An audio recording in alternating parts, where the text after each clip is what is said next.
Hati saya gembira, bahagia luar biasa ketika pertama kali mendengar sambutan dari Kiai Waluyo yang dahsyat luar biasa. Kemudian bertambah lagi bahagia saya mendengar ungkapan yang holistik, komprehensif mengenai perlunya, pentingnya kita membahas masalah yang berkaitan dengan Rasulullah Sallallahu Alaihi Wasallam yang disampaikan oleh Gus Abbas Buntet Cirebon tadi. Sehingga saya tidak punya bahasa lagi untuk berceramah pada malam hari ini. Namun, kenapa? Kalau nyanyi nanti sama soneta. Tidak ada Roma tanpa soneta, tidak ada Roma, tidak ada soneta tanpa Roma. The sound of Muslim, the voice of Muslim. Hadirin, baik saya ingin cerita saja. Bagaimana kronologi sehingga sampai saya kepada satu keyakinan hakul yakin bahwa Ba'alawi bukan keturunan Nabi Sallallahu Alaihi Wasallam. Ini ceritanya panjang sekali, 50 tahun ke belakang. Waktu itu usia saya masih 20 tahun dan saya sudah tampil sebagai, ya katakanlah, penceramah muda. Saat itu adalah satu majelis ta'lim di Masjid Ar-Rahmah, Tebet Timur, Jakarta Selatan. Pembicaranya ada satu Habib dan saya mewakili pemuda masjid. Seperti itu kira-kira. Ini sosok Habib ini bercerita seperti ini. Kalau ada Habib yang berzina, yang mabuk-mabukan, yang berjudi, mencuri, jangan kata apa-apa. Nah, ini Habib orang Betawi memang. Kalau bahasa Jawa jangan kata apa-apa, ojo muni apa-apa ngono. Menangai. Kenapa? Mereka adalah cucu Rasulullah. Mereka itu ahli surga. Rasulullah SAW pemegang kunci surga. Tentunya setelah beliau masuk, pasti yang diutamakan adalah keluarganya, keturunannya. Maka ketika ada Habib yang melakukan kemaksiatan tadi, jangan kata apa-apa, menengai, ojo ngomong apa-apa. Ngoten. Ini saya saat itu merasa tersentak. Ketika saya giliran naik, saya katakan, Beb, alafu Beb, anak koreksi ente. Itu antum bilang tadi bahwa keturunan Nabi pasti masuk surga walaupun maksiat seperti apapun. Qala ta'ala, a'udzu billahi minasyaitonir rajim. Bismillahirrahmanirrahim. Ya ayuhan nas, inna khalaqnakum min dzakari wa untha wa ja'alnakum syu'uban wa qabaila lita'arafu. Inna akramakum 'indallahi atqakum. Shadaqallahul azim. Beb, Allah Subhanahu wa taala berfirman, wahai manusia, aku telah menciptakan kalian dari seorang laki-laki dan perempuan. Dari sana aku jadikan kamu berbangsa-bangsa. Dari bangsa-bangsa itu aku jadikan kamu bersuku-suku. Seperti contohnya Indonesia. Bangsa Indonesia sukunya ada kurang lebih 700 apa piro? Pinten? Ada Sunda, ada Jawa, Aceh, Padang, Batak, dan banyak lagi yang lainnya. Kenapa nggih? Lita'arafu, saling mengenallah. Lita'arafu, saling menghormatilah. Inna akramakum 'indallah atqakum. Sesungguhnya ketinggian derajatmu di sisi Allah adalah takwamu. Bukan dari mana bangsamu, bukan dari siapa keturunanmu. Nabi SAW menyambut firman ini dengan menyatakan, La fadla li'arabiyyin ala ajamin illa bitaqwa. Tidak ada kelebihan bangsa Arab dari yang bukan Arab kecuali takwa. Lalu saya katakan lagi, Beb, bukankah Rasulullah sallallahu alaihi wasallam bersabda, Al-jannatu lil muttaqina walau kana 'abdan habasyian, wan naru lil 'asina walau kana sayyidan quraisyan hashimian. Surga itu untuk orang-orang yang bertakwa, walaupun dia budak dari bangsa Habsyi. Contohnya Bilal bin Rabah, budak dari bangsa Habsyi, tapi Rasulullah menjamin bahwa Bilal bin Rabah adalah insya Allah menjadi ahli surga. Sementara orang neraka adalah tempat orang maksiat, walaupun dia dari Sayyid Quraisy Bani Hashim.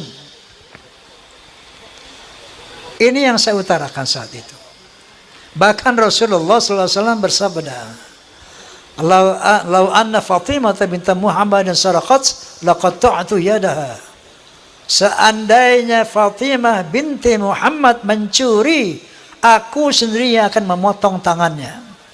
Artinya, Beb, saya katakan, tidak ada privilege, tidak ada keutamaan untuk turunan Nabi sekalipun. Rasulullah pernah mengadakan halaqah dengan para sahabat. Beliau bercerita, aku rindu kepada sampai sambil meneteskan air mata. Aku rindu dengan saudara-saudaraku. Lebih beruntung orang yang tidak pernah bertemu aku, enggak pernah melihat aku, tapi dia beriman kepadaku. Mereka itulah saudara-saudaraku. Allahumma salli ala Muhammad. Kalau kita ini 1500 tahun kurang lebih enggak pernah jumpa Nabi, enggak pernah melihat Nabi, tapi kita beriman kepada Nabi, itulah saudara-saudara Nabi. Makanya ketika Rasulullah di akhir hayatnya, dia tidak memanggil keturunannya ya dzurriyyati. Yang dipanggil dia ummati, ya ummati. Islam dinul khalis. Islam adalah agama yang lurus. Rasulullah SAW adalah tokoh yang demokratis, bukan tokoh yang nepotis. Bukan tokoh yang pokoknya nanti semua keturunanku, keluargaku harus masuk surga apapun kesalahannya lah. Inilah al-Islam. Itulah sosok kepribadian Rasulullah sallallahu alaihi wasallam. Setelah saya ngomong begitu, ini 50 tahun yang lalu, hebohlah satu masjid itu.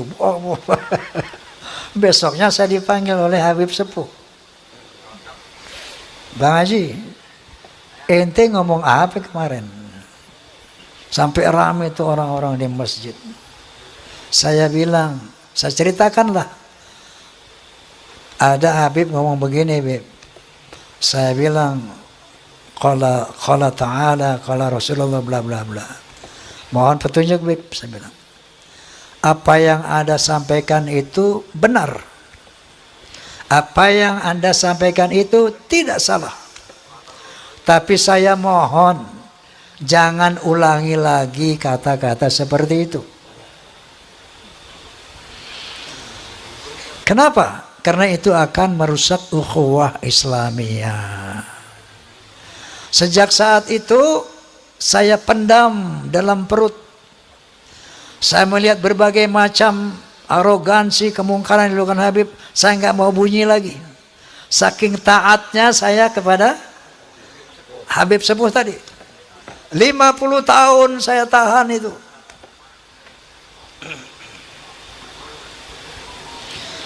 Sampai akhirnya muncul doktrin-doktrin yang tidak bisa diterima akal sehat dan sangat merusak akidah, saya pikir.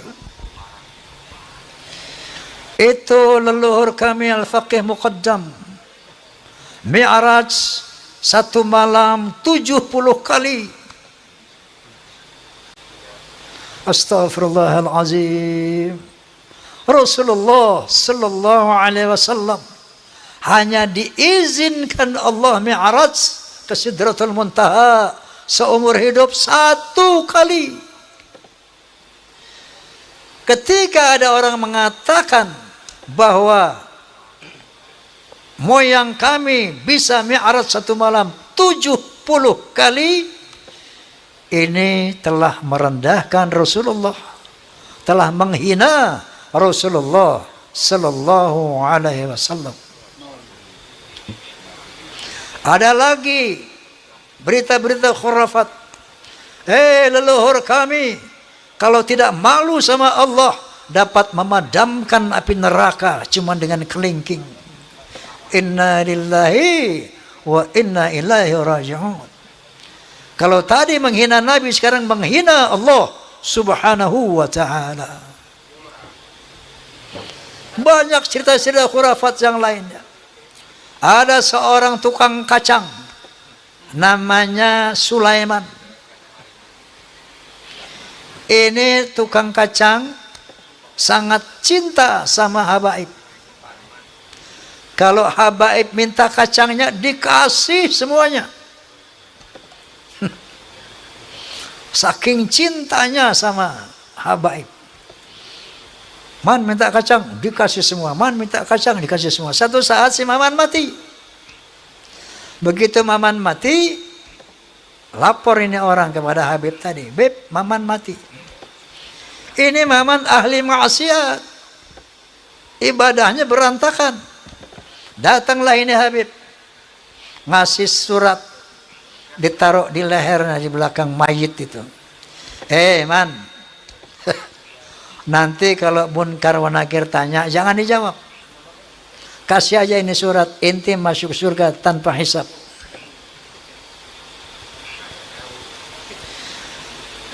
Banyak lagi cerita seperti itu. Leluhur mereka semuanya wali, bisa nurunkin emas dari langit. Yaman itu negeri paling miskin di Timur Tengah. Bagaimana kita percaya dia bisa turunin emas dari langit? Masya Allah, ini goyang apa?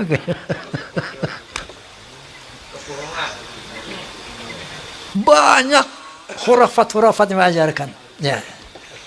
Nah, ini membuat satu faktor menguatnya saya, keraguan saya tentang apa iya cucu Nabi ini kayak begini. Muncullah baru tesis Kiai Haji Imaduddin Utsman Al-Bantani. Muncul apa beliau? Gus Abbas Cirebon Buntet. Saya enggak mengerti ilmu nasab. Tapi saya tidak bodoh-bodoh amat untuk meneliti apa yang diuraikan oleh Kiai Haji Imaduddin Utsman. Beliau bercerita di antaranya bahwa yang namanya Ahmad bin Isa, keturunan Rasulullah sallallahu alaihi wasallam, sejak abad ke-4, ke-5, ke-6, ke-7, ke-8 sampai 9 awal itu tercatat di dalam manuskrip kuno, hanya punya anak 3. yaitu Muhammad, Ali, dan Hasan. Muhammad, Ali, dan Hussein. Selama 550 tahun itu sejarah menulis itu. Tiba-tiba di abad ke-9 akhir muncul Ubaidillah sebagai anak Ahmad bin Isa yang keempat. Enggak usah pinter-pinter amat untuk meneliti, untuk menerima hal ini. Cukup punya akal yang waras, cukup punya akal yang sehat, kita bisa melihat, oh, kalau begitu Ubaidillah ini cantolan, cangkokan. Kiai Madudin tentu saja sebagai seorang kiai, mujtahid bahkan, bisa menjelaskan secara ilmiah bahwa kepalsuan Ubaidillah ini. Dari sini mulai keraguan saya yang selama 50 tahun itu bertambah menjadi yakin. Tapi baru ilmu yakin doang nih. Saya undanglah Kiai Imad Dudi di podcast saya. Kemudian dalam rangka, karena saya saat itu sebagai penengah ingin mencari siapa sih yang benar ini, apakah Ba'alawi, apakah Kiai Imad, maka saya undanglah dari Rabithah Alawiyah sebagai penyeimbang. Saya undang Ustaz Taufik Segaf, tidak hadir. Bahkan saya undang juga Rizik Syihab, tidak hadir. Saya undang juga dari Pekalongan Bapak Lutfi bin Yahya, tidak hadir. Sementara melalui media sosial itu semakin gencar, orang mengkritisi ulama-ulama semakin banyak, semakin bermunculan. Lalu saya undang Profesor Menahem Ali, seorang ahli filologi, ahli sejarah peradaban manusia. Dalam podcast saya beliau menjelaskan bahwa yang namanya Hadramaut, kota Hadramaut itu asalnya dari nama orang yang bernama Hazarmaved. Dia orang dari Kaukasus yang kemudian menjadi Hadramaut. Jadi menurut penelitian secara filologi, orang Yaman ini bukan orang Arab, tapi orang Kaukasus. Berarti mustahil sebagai keturunan Nabi Sallallahu Alaihi Wasallam menurut Profesor Menahem Ali. Kemudian saya undang lagi Dr. Sugeng Sugiharto dari BRIN. Beliau ahli ahli DNA itu, ahli genetika. Bercerita panjang lebar secara ilmiah, maka bertemulah istilah haplogrup J1 dan haplogrup G. Mereka menjelaskan, beliau menjelaskan panjang lebar bla bla bla bla bla, bahwa subhanallah, subhanallah, subhanallah, ternyata Allah telah mempersiapkan segala sesuatunya, termasuk menjaga kesucian keturunan para nabi. Ternyata DNA-nya itu sudah ditanamkan di dalam setiap manusia.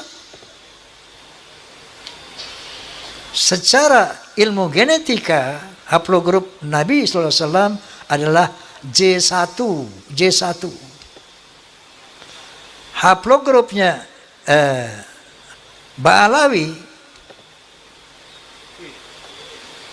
menurut kalau Anda klik di internet familytreedna.com, familytreedna.com, klik saja, akan keluar nanti ada 180 orang Ba'alawi.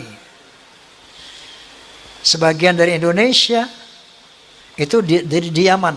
Sebagian kecil dari Indonesia, itu haploglobnya adalah G. Yahudi Askenazi.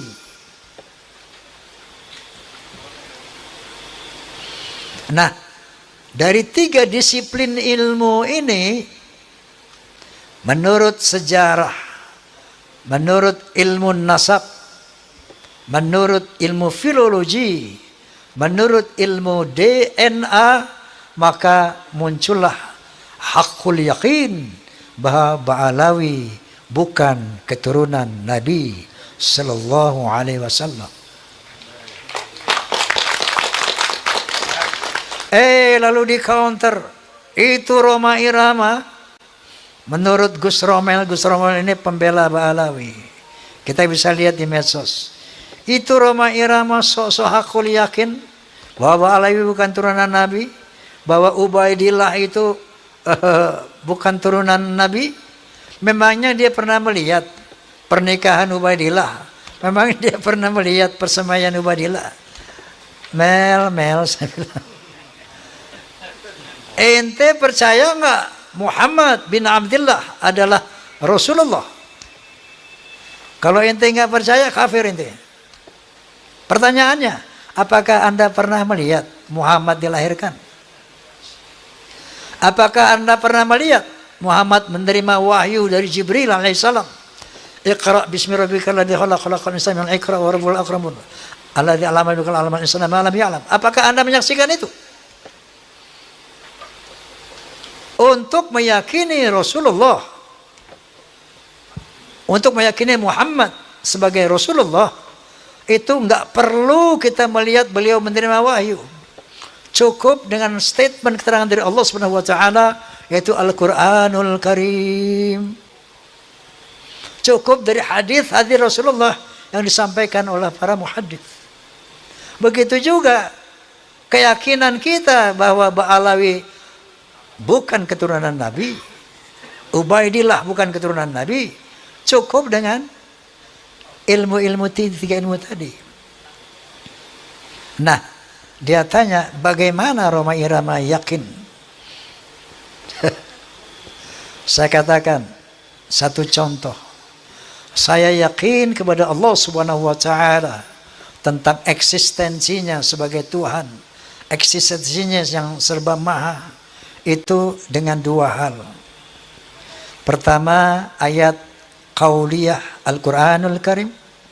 Yang kedua, ayat kauniyah, ciptaan Allah ini.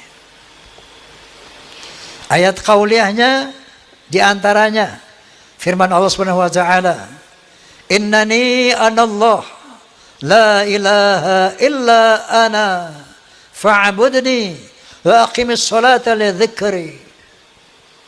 Sesungguhnya akulah Allah, tidak ada Tuhan selain aku, maka sembahlah aku dan tegakkanlah solat demi mengingatku. Itu satu, saya bilang. Banyak lagi, surat Ayatul Kursi banyak lagi. Sebagai ayat-ayat qauliyah, firman Allah SWT. Yang kedua, ayat kauniyah, alam semesta ini. Qala ta'ala, inna fi khalqis samawati wal ard wa ikhtilafil laili wan nahar wal fulki allati tajri fil bahri bima yanfa'un nas wa ma anzalallahu minas samai min ma'in fahaya bihil arda ba'da mautiha wa batha fiha min kulli dabbah wa tasrifir riyahi wa sahabil musakhkhari baina samai wal ard la ayatin liqaumin yaqilun. Shadaqallahul azim. Sesungguhnya pada penciptaan langit dan bumi, pada pergantian siang dan malam yang begitu teratur, bisanya kapal-kapal berlayar di lautan dengan membawa hal-hal yang bermanfaat buat manusia. Turunnya air dari langit, air hujan. Dengan air itu dihidupkan bumi yang mati. Ditebarkannya berbagai macam binatang melata di muka bumi. Terjadinya pergeseran awan dan angin di antara langit dan bumi, itu bukti tentang keberadaan Allah bagi orang-orang yang berakal. Jadi dari ayat qauliyah dan ayat kauniyah ini muncullah haqqul yakin, la ilaha illallah. Tidak ada Tuhan illallah kecuali Allah. Begitu juga ketika saya meyakini Ba'alawi bukan turunan Nabi, ayat qauliyahnya adalah dari tesis Kiai Imaduddin Utsman, kemudian dari filologi, dan ayat kauniyahnya DNA. Jelas apa jelas? Oi. Jelas apa jelas? Saya mau tanya, Anda pun yakin tidak bahwa Ba'alawi bukan turunan Nabi? Yakin apa tidak? Alhamdulillah. Allahu Akbar. Allahumma salli ala Muhammad. Masya Allah, Masya Allah. Liqawmi yaqilun. Kalau makanya Allah SWT mengatakan gunakan akal, gunakan akal. Afala tatafakkarun, gunakan fikiran. Gunakan akal. Nah.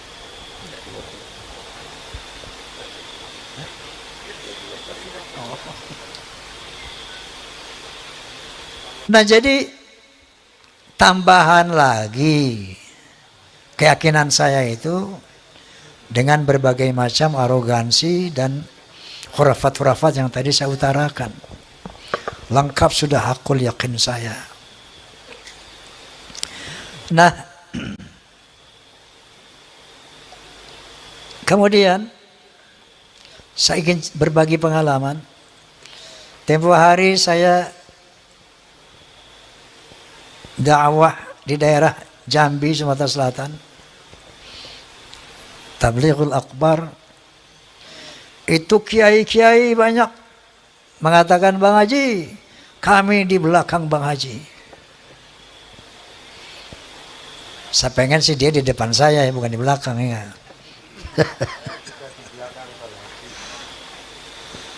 Ketika saya mengadakan pentas Soneta Group di Banjarmasin, ada satu kesempatan kita berkumpul dengan para pejabat. Salah satu pejabat daerah mengatakan, Bang Haji, saya yakin bahwa sebagian besar rakyat Indonesia sama dengan Bang Haji. Allahumma sholli ala Muhammad. Allahu Akbar. Kenapa? Karena mereka sejak ratusan tahun melihat fenomena ini. Terakhir dalam podcast saya bahwa kita bangsa Indonesia tidak boleh diam melihat fenomena ini. Kenapa? Ada indikasi mereka mau menjajah Indonesia. Indikasinya jelas sekali. Ada yang bagian memalsukan kuburan. Di mana-mana dibikin kuburan-kuburan palsu. Alhamdulillah, menurut keterangan beliau juga sudah banyak yang dibongkar. Ada kuburan-kuburan keramat seperti di Madura, kita lihat di YouTube.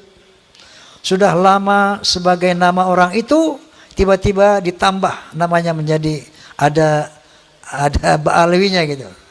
Asegaf. Yang paling trending yaitu KRT Sumo di Ningrat di Semarang, diganti namanya dengan Habib Hasan bin Toha bin Yahya. Kuburan-kuburan palsu, Masya Allah. Seluruh Jawa, di Kalimantan, banyak sekali ternyata. Ini ternyata strategi pertama. Untuk memberikan kesan kepada bangsa Indonesia bahwa, itu lihat, para habaib lah yang datang ke sini dan menjadikan orang-orang Islam ini, menjadikan orang ini menjadi Islam. Oleh karena itu Wali Songo pun diklaim sebagai Ba'alawi.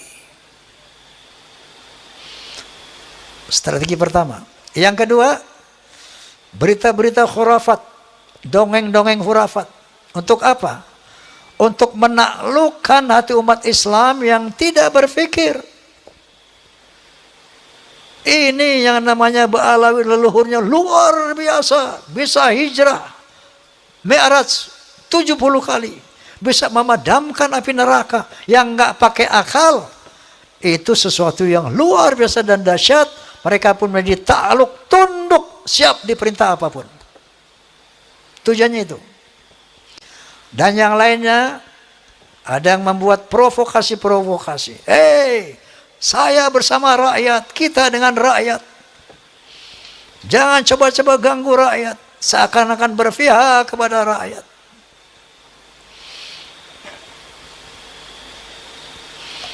Ada lagi provokator. Asah golokmu, asah pedangmu, asah celuritmu.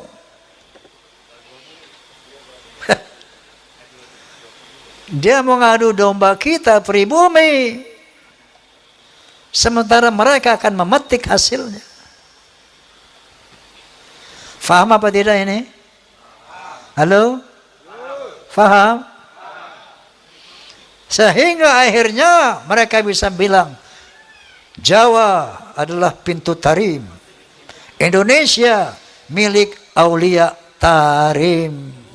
Inna lillahi wa inna ilaihi raji'un.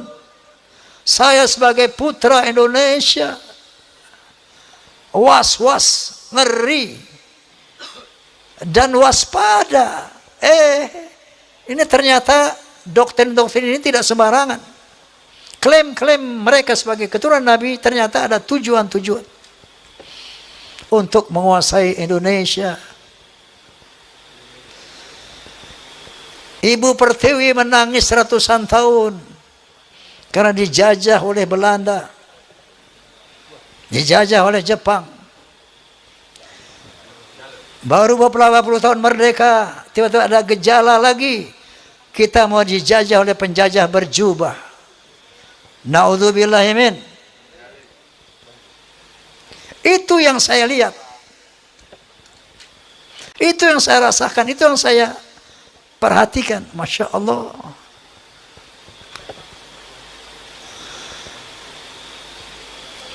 Saya tidak punya kepentingan. Dan sering saya katakan, apapun yang saya ucapkan ini bukan berdasarkan kebencian. Na'udzubillah. Bukan berdasarkan saya punya kepentingan. Dasarnya kulil haqqa walau kana murra.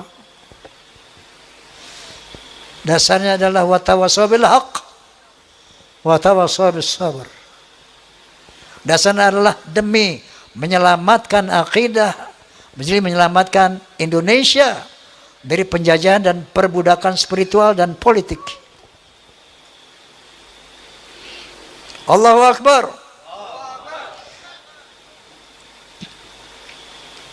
Nah jadi padahal yang namanya Ustadz Rizik Syihab, Ustadz Masya Allah, itu mereka semua sahabat-sahabat saya sejak muda itu.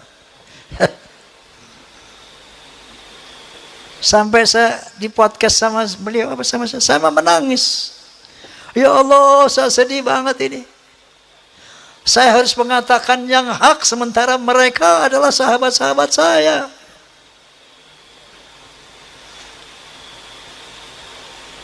Tapi kebenaran harus diutarakan. Sepedih apapun perasaan saya.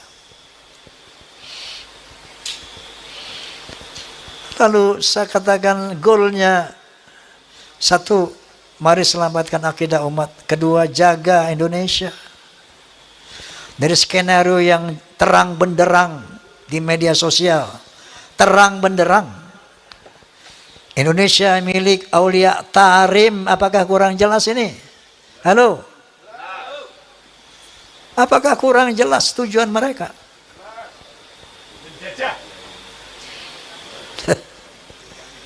Jadi ini dari dasar hati yang tulus sebagai umat Muhammad SAW dan sebagai anak bangsa Indonesia. Penjajahan perbudakan spiritual. Nah itu dengar ya kamu tuh. Penjajahan perbudakan spiritual. Ngono loh. Tetapi karena kita sama-sama umat Islam, ini memang harus kita selesaikan. Ya. Namun goalnya nanti pertama tentu selamatkan Indonesia dari penjajahan mereka. Makanya saya sependapat dengan Gus Abbas, pemerintah harus turun tangan ini. Ini masalah bangsa, masalah NKRI. Harus turun tangan. Kalau enggak saya khawatir ini bisa perang saudara. Bukan antara Ba'alawi dan umat, bukan. Antara kita sama kita. Ba'alawi nonton. Betul enggak? Oleh karena itu, goalsnya nanti, ketika mereka dinyatakan bukan keturunan Nabi, tetap jaga ukhuwah Islamiyah. Wa'tasimu bihablillahi jami'an wa la tafarruqu. Tapi dalam kesetaraan. Bukan dia sebagai tuan, kita sebagai budak. No. Rakat ukhuwah Islamiyah dalam kesetaraan. Kita muliakan siapa yang berilmu. Yarfa'illahu alladhina amanu minkum walladhina utul ilma darajat. Kita muliakan siapapun yang berilmu. Tadi golongan mereka dari manapun. Dan kita muliakan orang-orang yang bertakwa. Tidak ada kemuliaan atas nasab. Sebagaimana firman Allah Subhanahu wa taala, sebagaimana dinyatakan oleh Rasulullah sallallahu alaihi wasallam. Ini harus kita perbaiki sistem sosial antara Ba'alawi dan pribumi. Kalau mau sama-sama merekat ukhuwah Islamiyah dalam kesetaraan. Jangan kami putra bangsa menjadi budak-budak kalian. Secara spiritual ataupun secara politik. Last but not least, Rasulullah SAW punya spesifikasi dibandingkan dari 124.000 nabi yang diturunkan Allah. Ada 313 Rasul. Semuanya misinya sama.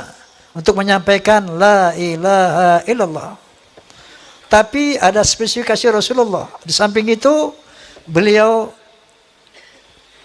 ditugaskan untuk membangun akhlak. Sebagaimana Nabi sallallahu alaihi wasallam bersabda, "Innama bu'ithu liutammima makarimal akhlaq." Sesungguhnya aku dibangkitkan untuk memperbaiki akhlak yang mulia. Oleh karena sebagai penutup, saya ingin menyampaikan satu lirik